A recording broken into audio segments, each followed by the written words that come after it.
বর্ধমান দক্ষিণ বিধানসভা কেন্দ্র থেকে এই প্রথম কোনো মহিলা মন্ত্রিসভায় প্রবেশ করলেন। আর তিনি হচ্ছেন মৌমিতা বিশ্বাস মিশ্র। পেশায় আইনজীবী, তবে নেশা ছিল বরাবরই কিন্তু রাজনীতি। রবীন্দ্রভারতী বিশ্ববিদ্যালয় থেকে MA করার পর তিনি আইন নিয়ে পড়াশোনা করেছেন এবং তারপর তিনি রাজনীতিতে প্রবেশ করেন। কংগ্রেস ঘরানায় মধ্য দিয়ে তার রাজনীতিতে হাতে খড়ি, তারপর বিজেপিতে যোগদান। এই বিজেপি করার সময় কিন্তু তাকে দেখা গেছে বিভিন্ন সভা, বিভিন্ন কার্যক্রমে সক্রিয়ভাবে অংশ নিতে। বর্ধমানে তিনি কিন্তু একজন সক্রিয় বিজেপির কর্মী বা কার্যকর্তা ছিলেন। এরপর আস্তে আস্তে তিনি তার কর্মসূচির মধ্য দিয়ে নজর কাড়েন বিজেপির নেতৃত্বে এবং তারপর 2026-এর বিধানসভা নির্বাচনে বর্ধমান দক্ষিণ বিধানসভা কেন্দ্রে তিনি বিজেপির মুখ হন। মৌমিতার এটা প্রথম নির্বাচনী লড়াই হলেও কিন্তু প্রতিপক্ষ তৃণমূলের দাপুটে নেতা দ্বিতীয়বারের প্রার্থী খোকন দাসকে তিনি কিন্তু নাস্তানাবুদ করে ছাড়েন। এই যে প্রচারকালে তার কাছ থেকে কিন্তু বারবারই অভিযোগ শোনা গেছে তৃণমূল কংগ্রেসের তরফ থেকে তাকে বিভিন্নভাবে বাধা দান করেছেন। এমনকি দেখা গেছে কিন্তু প্রচারে যখন তিনি বাধা পেয়েছেন বরাবরই কিন্তু তিনি রুখে দাঁড়িয়েছেন। তার কোনো কর্মীকে যদি কেউ কোনোভাবে আঘাত করেছে তিনি কিন্তু সেখান থেকে ছেড়ে চলে আসেননি, তিনি কিন্তু সমান তালে সেই কর্মীর পাশে থেকেছেন এবং প্রতিহত করেছেন যেসব বাধা এসছে সেই বাধাকে। মানুষের সঙ্গে তিনি যখন কথা বলেছেন, মানুষের যখন কাছে পৌঁছে গেছেন, অদ্ভুতভাবে কিন্তু মানুষ তাকে গ্রহণ করেছে। তার বাচন ভঙ্গি, তার যে সুবক্তব্য এবং তার যে ব্যবহার, এটা কিন্তু তাকে মানুষের কাছে গ্রহণীয় করে তুলেছে, এমনটা বলা যায়। 30,470 ভোটের ব্যবধানে দাপুটে তৃণমূল কংগ্রেসের নেতা তথা বর্ধমান দক্ষিণের বিধানসভায় যিনি তৃণমূল কংগ্রেসের প্রার্থী হয়েছিলেন সেই খোকন দাসকে কিন্তু তিনি পরাজিত করেন। বর্ধমান দক্ষিণ বিধানসভা কেন্দ্র থেকে বিধায়ক হিসাবে নির্বাচিত হয়ে মৌমিতা বিশ্বাস মিশ্র কিন্তু একটা উল্লেখযোগ্য নিদর্শন স্থাপন করলেন। তার কারণ বলা যায় যে এই যে বিধানসভা বর্ধমান দক্ষিণ, এই বিধানসভা কেন্দ্র থেকে কিন্তু এর আগে কোনো মহিলা বিধায়ক নির্বাচিত হননি, যা নিজেই কিন্তু একটি গুরুত্বপূর্ণ মাইল ফলক বলা যায়। তারপর নির্বাচন পরবর্তী সরকার গঠন এবং পশ্চিমবঙ্গ সরকারের মন্ত্রিসভায় অন্তর্ভুক্ত হলেন কিন্তু মৌমিতা বিশ্বাস মিশ্র। তিনি মন্ত্রিসভার তার যে দপ্তর সেটাও কিন্তু ইতিমধ্যে পেয়ে গেছেন, দপ্তর বন্টন হয়েছে এবং সেই দপ্তরে অর্থাৎ শিল্প, বাণিজ্য, বিজ্ঞান, প্রযুক্তি ও জৈব প্রযুক্তি এর কিন্তু প্রতিমন্ত্রী বর্তমানে মৌমিতা বিশ্বাস মিশ্র। এই প্রতিমন্ত্রী হওয়ার পর থেকে কিন্তু তিনি জানিয়েছেন যে শস্য ভাণ্ডার হিসাবে পরিচিত পূর্ব বর্ধমান জেলায় ধান উৎপাদন, আলু চাষ বিপুল পরিমাণে যেহেতু হয়, তাই এখানে রাইস ব্র্যান অয়েল এবং চিপস তৈরির মতো ফুড প্রসেসিং শিল্প তৈরির লক্ষ্য রয়েছে তার। এছাড়াও কিন্তু রয়েছে কৃষিক্ষেত্রে ব্যবহৃত সার তৈরি চিন্তার মধ্যে আছে এবং অন্যদিকে এই জেলাতে যেরকম ধান উৎপাদন করা হয় সেরকমই কিন্তু পশুপালন ও দুধ উৎপাদনও কিন্তু হয়ে থাকে এবং সেখানে আমুলের মতো যদি সংস্থা হাব তৈরি করা যায় সেই প্রস্তাবও কিন্তু রাখবেন, এমনটাই কিন্তু তিনি জানাচ্ছেন।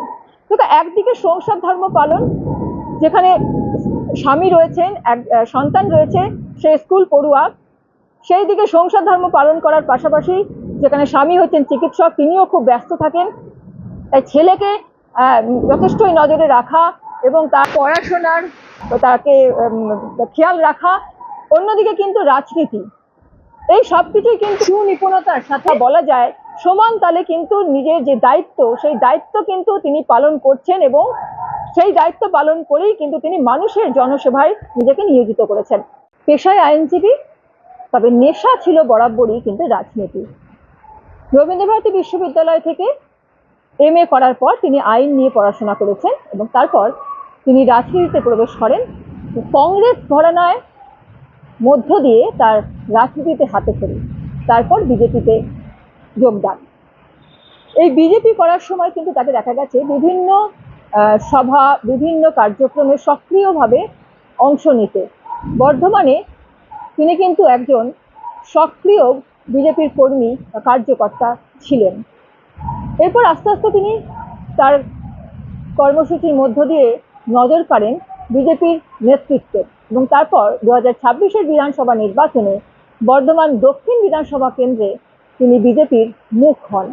মৌমিতার এটা প্রথম নির্বাচনী লড়াই হলেও কিন্তু প্রতিপক্ষ তৃণমূলের দাপুটে নেতা দ্বিতীয়বারের প্রার্থী খোকন দাসকে তিনি কিন্তু নাস্তানাবুদ করে ছাড়েন। এই যে প্রচারকালে তার কাছ থেকে কিন্তু বারবারই অভিযোগ শোনা গেছে তৃণমূল কংগ্রেসের তরফ থেকে তাকে বিভিন্নভাবে বাধা দান করেছেন। এমনকি দেখা গেছে কিন্তু প্রচারে যখন তিনি বাধা পেয়েছেন বরাবরই কিন্তু তিনি রুখে দাঁড়িয়েছেন। তার কোনো কর্মীকে যদি কেউ কোনোভাবে আঘাত করেছে তিনি কিন্তু সেখান থেকে ছেড়ে চলে আসেননি, তিনি কিন্তু সমান তালে সেই কর্মীর পাশে থেকেছেন এবং প্রতিহত করেছেন যেসব বাধা এসছে সেই বাধাকে। মানুষের সঙ্গে তিনি যখন কথা বলেছেন, মানুষের যখন কাছে পৌঁছে গেছেন, অদ্ভুতভাবে কিন্তু মানুষ তাকে গ্রহণ করেছে। তার বাচন ভঙ্গি, তার যে সুবক্তব্য এবং তার যে ব্যবহার, এটা কিন্তু তাকে মানুষের কাছে গ্রহণীয় করে তুলেছে, এমনটা বলা যায়।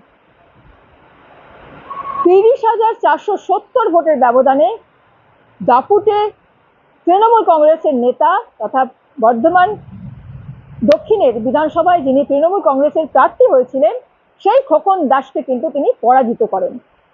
বর্ধমান দক্ষিণ বিধানসভা কেন্দ্র থেকে বিধায়ক হিসাবে নির্বাচিত হয়ে মৌমিতা বিশ্বাস মিশ্র কিন্তু একটা উল্লেখযোগ্য নিদর্শন স্থাপন করলেন। তার কারণ বলা যায় যে এই যে বিধানসভা বর্ধমান দক্ষিণ, এই বিধানসভা কেন্দ্র থেকে কিন্তু এর আগে কোনো মহিলা বিধায়ক নির্বাচিত হননি, যা নিজেই কিন্তু একটি গুরুত্বপূর্ণ মাইল ফলক বলা যায়। তারপর নির্বাচন পরবর্তী সরকার গঠন এবং পশ্চিমবঙ্গ সরকারের মন্ত্রিসভায় অন্তর্ভুক্ত হলেন কিন্তু মৌমিতা বিশ্বাস মিশ্র। তিনি মন্ত্রিসভার তার যে দপ্তর সেটাও কিন্তু ইতিমধ্যে পেয়ে গেছেন, দপ্তর বন্টন হয়েছে এবং সেই দপ্তরে অর্থাৎ শিল্প, বাণিজ্য, বিজ্ঞান, প্রযুক্তি ও জৈব প্রযুক্তি এর কিন্তু প্রতিমন্ত্রী বর্তমানে মৌমিতা বিশ্বাস মিশ্র। এই প্রতিমন্ত্রী হওয়ার পর থেকে কিন্তু তিনি জানিয়েছেন যে শস্য ভাণ্ডার হিসাবে পরিচিত পূর্ব বর্ধমান জেলায় ধান উৎপাদন, আলু চাষ বিপুল পরিমাণে যেহেতু হয়, তাই এখানে রাইস ব্র্যান অয়েল এবং চিপস তৈরির মতো ফুড প্রসেসিং শিল্প তৈরির লক্ষ্য রয়েছে তার। এছাড়াও কিন্তু রয়েছে কৃষিক্ষেত্রে ব্যবহৃত সার তৈরি চিন্তার মধ্যে আছে, এবং অন্যদিকে এই জেলাতে যেরকম ধান উৎপাদন করা হয় সেরকমই কিন্তু পশুপালন ও দুধ উৎপাদনও কিন্তু হয়ে থাকে, এবং সেখানে আমুলের মতো যদি সংস্থা হাব তৈরি করা যায় সেই প্রস্তাবও কিন্তু রাখবেন, এমনটাই কিন্তু তিনি জানাচ্ছেন। তো একদিকে সংসার ধর্ম পালন, যেখানে স্বামী রয়েছেন, এক সন্তান রয়েছে, সে স্কুল পড়ুয়া, সেই দিকে সংসার ধর্ম পালন করার পাশাপাশি যেখানে স্বামী হচ্ছেন চিকিৎসক, তিনিও খুব ব্যস্ত থাকেন, তাই ছেলেকে যথেষ্টই নজরে রাখা এবং তার পড়াশোনার তাকে খেয়াল রাখা, অন্যদিকে কিন্তু রাজনীতি, এই সব কিছুই কিন্তু সুনিপুণতার সাথে বলা যায় সমান তালে কিন্তু নিজের যে দায়িত্ব সেই দায়িত্ব কিন্তু তিনি পালন করছেন, এবং সেই দায়িত্ব পালন করেই কিন্তু তিনি মানুষের জনসেবায় নিজেকে নিয়োজিত করেছেন।